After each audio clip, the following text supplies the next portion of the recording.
I remember in school there was one professor. He came close to me and they carry these small thin combs in the wallet. He just hung it like over my head and he's like, if I drop this in, will I get it back or will it just get lost in your hair? And I remember even that adjusting phase. On top it used to be like really frizzy and on the bottom it used to be like dead straight ends. That ugliest phase. I remember my mum also calling it like a chicken's head. Just embracing your natural hair is not just hair. Then it comes to body positivity. It comes to everything, all aspects of your life. It just opens up your mind. So I remember that it took time to see myself with that full curly hair and like really accept myself. When I met my husband, I had straight hair. So suddenly I started having very curly hair. He used to keep telling me, oh, I think I like straight hair better. People come around, now he loves my hair. And now to gain that confidence back was like life changing. It was amazing for me.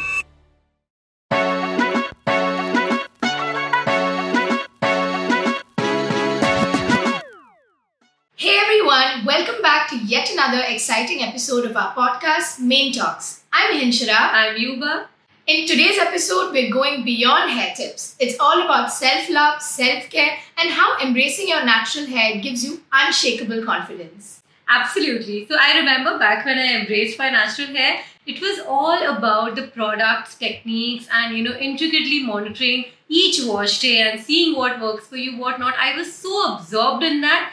But later I realized that's not the major part of embracing your natural hair. It all comes from self-care, right? Yeah. Because once you start doing that, I started noticing, oh, my skin, maybe I should do something there. Even So makeup, right? Yeah. So I was someone who never took care of my skin like for years. Like after my second delivery is when I started, embracing my hair. And a little bit after that, I started getting into skincare. And then I thought, okay, maybe health is also something. So I started enjoying all that because I was finally liking the way I was looking with my hair, right? So because hair was taken care of, next was skin and then your health and everything kind of just aligned, right? It just fell into place.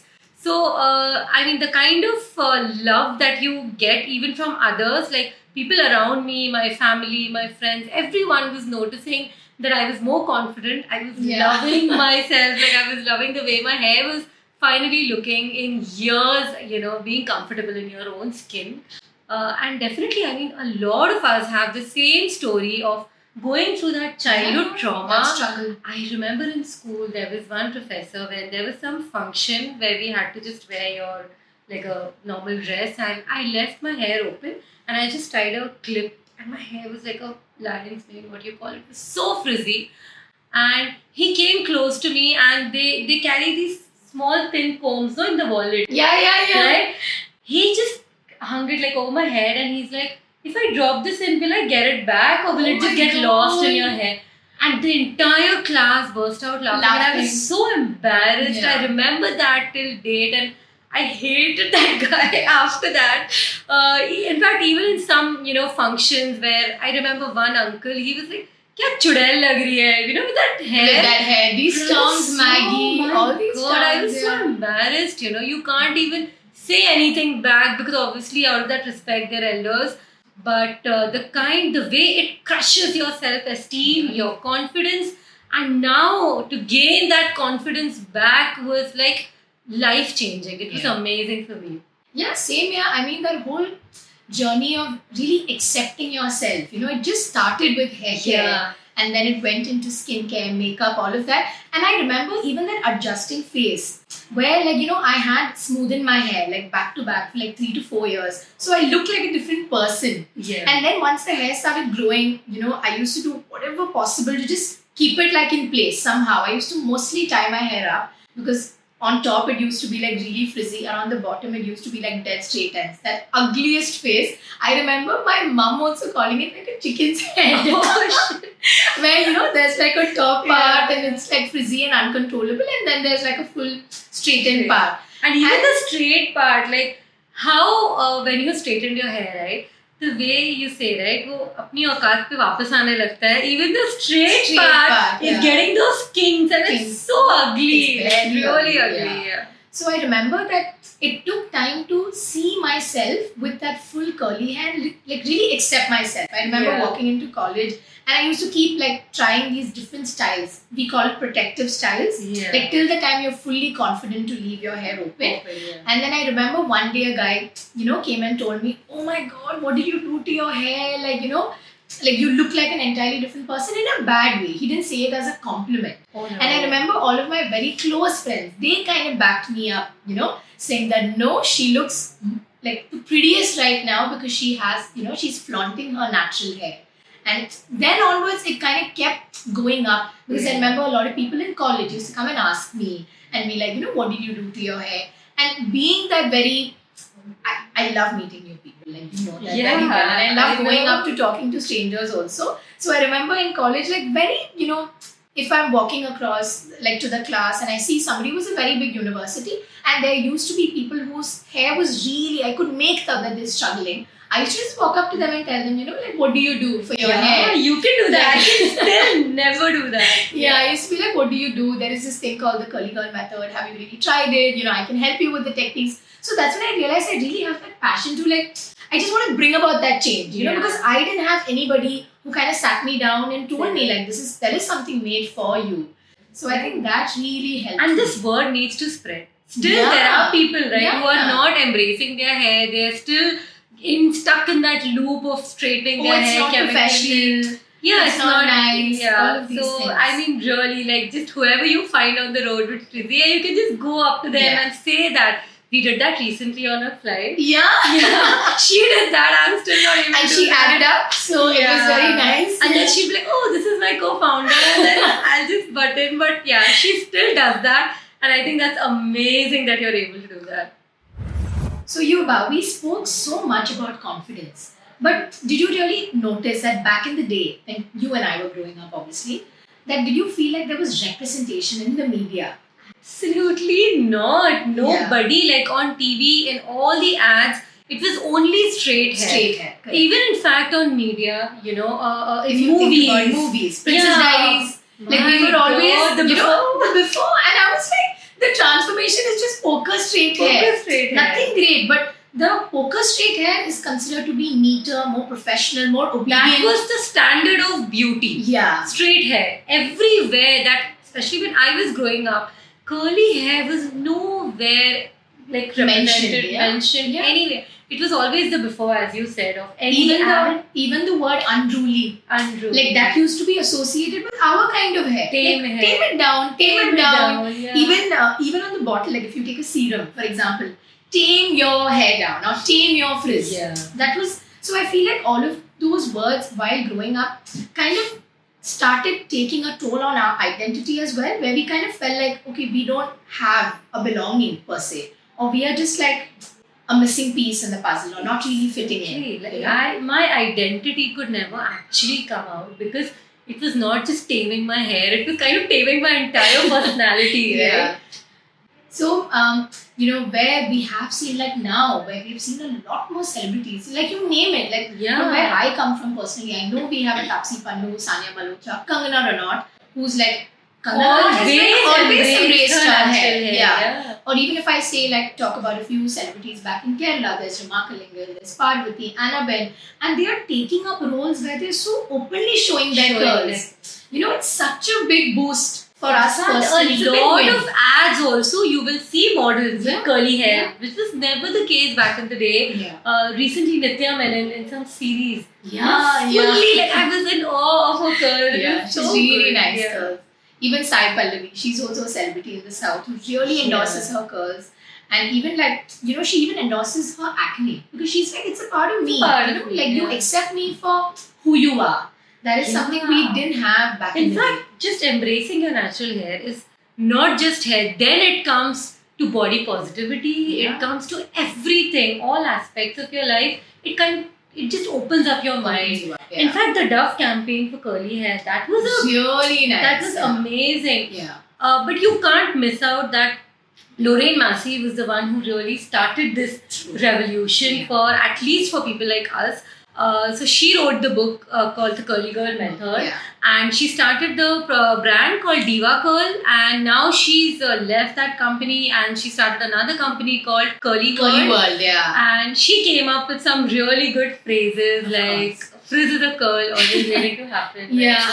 Yeah, no. Frizz is a curl waiting to happen. Happen. That was the phrase. So yeah, we can't ignore that because she still does that even in this age. She's embracing her Natural grey hair, which is like looks a little fabulous. more difficult to actually manage, right? Yeah, Because- grey hair is very coarse. Coarse, yeah. So it is slightly more difficult. So yeah, she's maintaining that and she's still spreading that education also. If you see, she's traveling worldwide, taking courses. It would be a dream for her to come to Oh my India. God, just imagine. Yeah, if we could actually get trained under her. Under her. Because see, the philosophy of how the routine is structured, how the products are placed, what should be done, I think she's the first one who really detailed it Yeah. to the T, you know. Yeah. And even if you go through her website, through her blogs, like there's so much to learn Yeah. from all of them, like very different perception.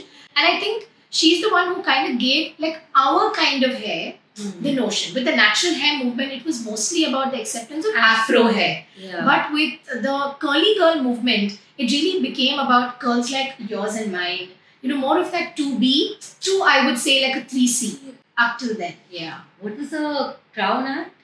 Yeah, the Crown Act. That was like, Yeah. I was so fascinated when I Fascinated read by about it. that. So that act is mainly about harassment in workplaces against wearing your hair natural. Back in the day, Afro-Americans who were heavily relying on extensions and wigs. Because again, curly hair, Afro hair was never considered professional. Like I remember going for my job interview, like right when I got, placed in Deloitte, and I wore my natural curly hair so confidently. And I got a lot of compliments for that too. So Yeah. I could see that, maybe through me, maybe some more people will really show up to their interviews wearing their hair naturally.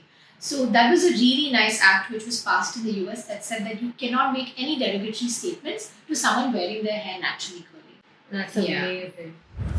So Yuba, we spoke a lot about self-care, right?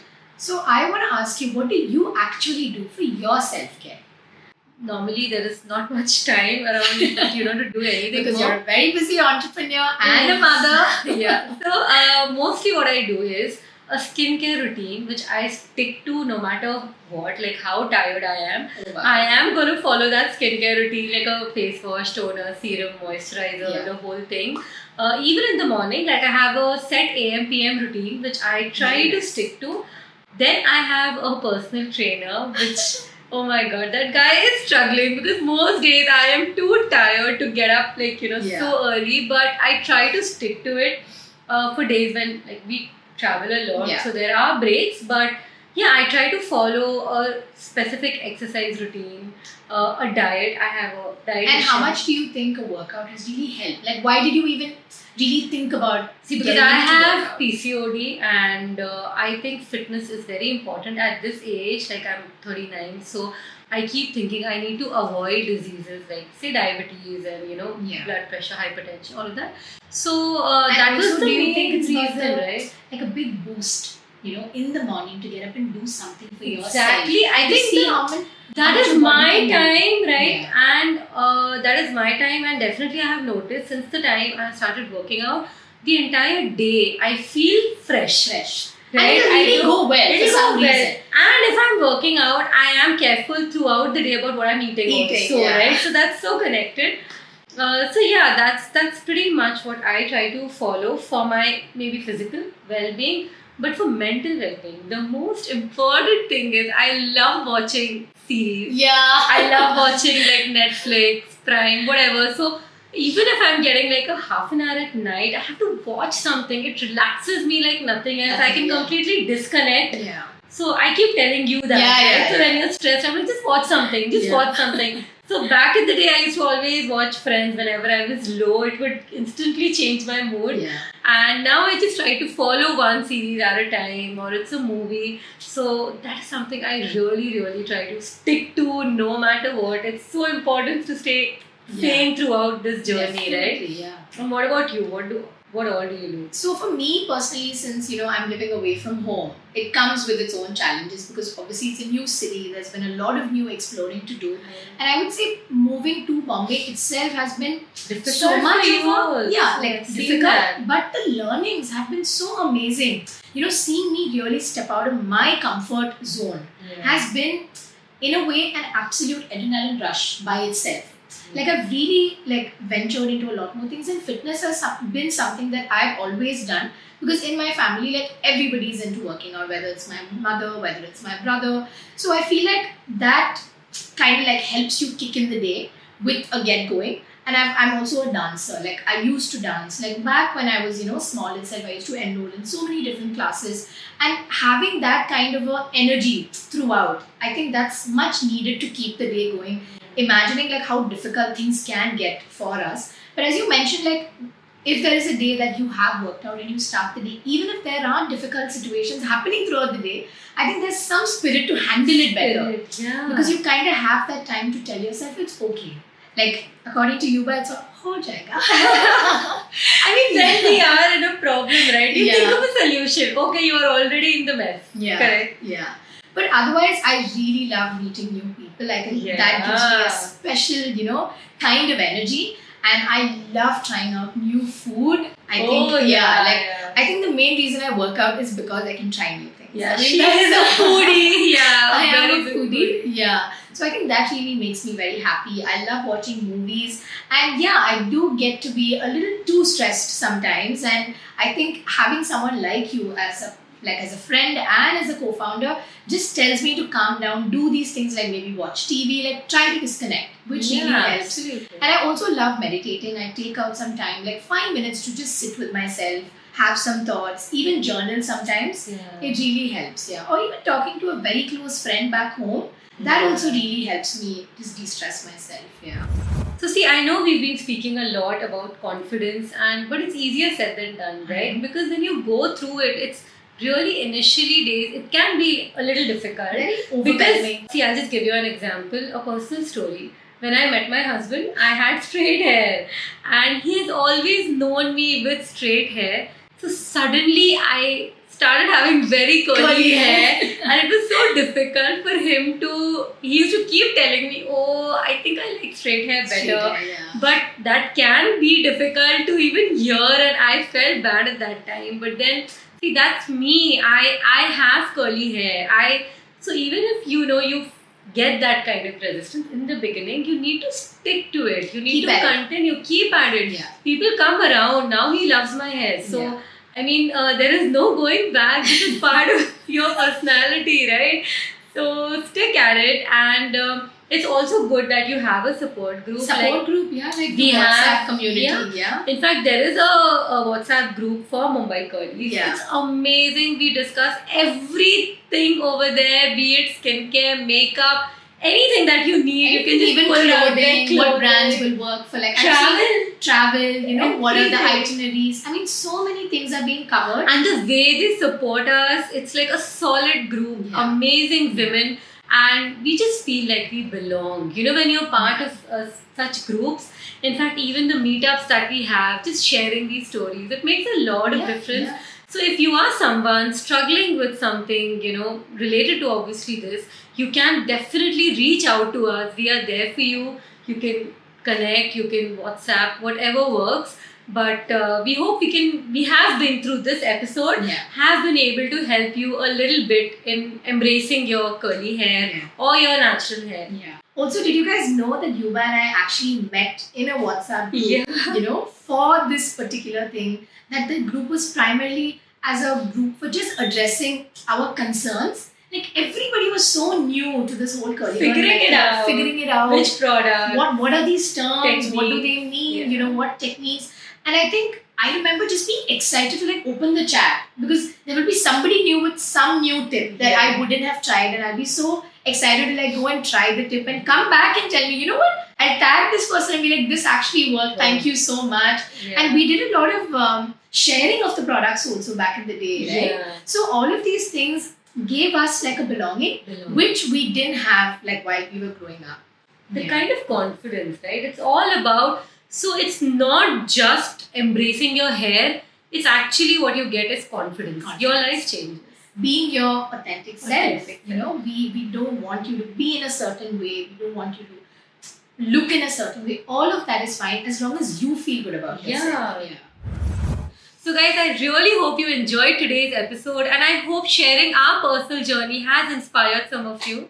If you feel like the story resonates with any of your friends who's just started their journey, please feel free to share it with them. So guys, this is it for today's episode. If you like this video, please subscribe our YouTube channel. And if you are listening on any of the audio streaming platforms, please follow and leave us a rating there. And also don't forget to follow us on our Instagram to see more BTS about the podcast and also to join our community. See you in the next episode. Have fun.